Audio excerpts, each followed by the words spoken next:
दोस्तों इस वीडियो में हम आपको बताएंगे गुजरात में महानगर पालिका का चुनाव हो रहा है।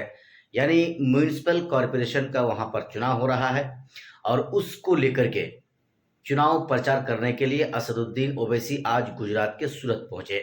सबसे पहले जब असदुद्दीन ओवैसी साहब गुजरात के सूरत एयरपोर्ट पर पहुंचे, वहां पर एमआईएम पार्टी के कार्यकर्ताओं ने उसकी गर्मजोशी के साथ जबरदस्त स्वागत किया। और फिर जब आज वो प्रोग्राम करने के लिए निकल पड़े थे सूरत में, तो वहां पर भी घंटों घंटों तक लोग उनके इंतजार में रहे, उनके इंतजार में लोग खड़े रहे। और जब असदुद्दीन ओवैसी साहब आए तो ओवैसी की बातों को बेहतरीन अंदाज में लोग सुनते रहे। ओवैसी ने लोगों को संबोधित करते हुए, लोगों के सामने अपनी बातों को रखते हुए कहा कि इस बार आप म्यूनिसिपल कॉरपोरेशन के चुनाव में एमआईएम पार्टी के जहां जहां से उम्मीदवार चुनावी मैदान में हैं, आप सभी एमआईएम के उम्मीदवारों को आप वोट करें और उनको जिताएं। जी, आप अच्छी तरह से जानते हैं कि एमआईएम पार्टी अब आहिस्ता आहिस्ता पूरे हिंदुस्तान के हर राज्य में चुनाव लड़ने जा रही है और चुनाव लड़के चुनाव में कामयाबी भी हासिल कर रही है।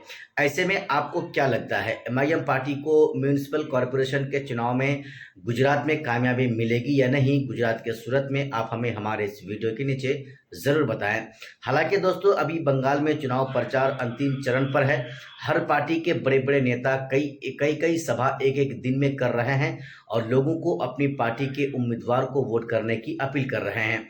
असदुद्दीन ओवैसी साहब भी प्रोग्राम कर रहे थे, लेकिन उन्होंने समय निकालकर गुजरात के सूरत पहुंच गए। कल यानी कि कल और परसों 2 दिन चुनाव प्रचार का पहले चरण के चुनाव में पश्चिम बंगाल में बचा हुआ है। ओवैसी कल फिर से आएंगे और पश्चिम बंगाल में कई बड़े जनसभा को संबोधित करेंगे। हालांकि एमआईएम पार्टी के वारिस पठान जो पूर्व विधायक हैं, वो आज किशनगंज पहुंच चुके हैं।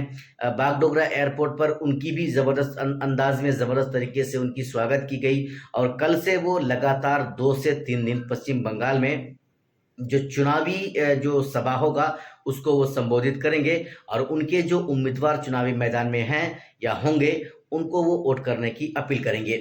साथियों, आपको क्या लग रहा है, पश्चिम बंगाल के विधानसभा चुनाव में एमआईएम पार्टी जो तकरीबन 12 से 14 सीटों पर चुनाव लड़ रही है, क्या एमआईएम पार्टी को वहां पर कामयाबी मिलेगी या नहीं? आप हमें बताएं।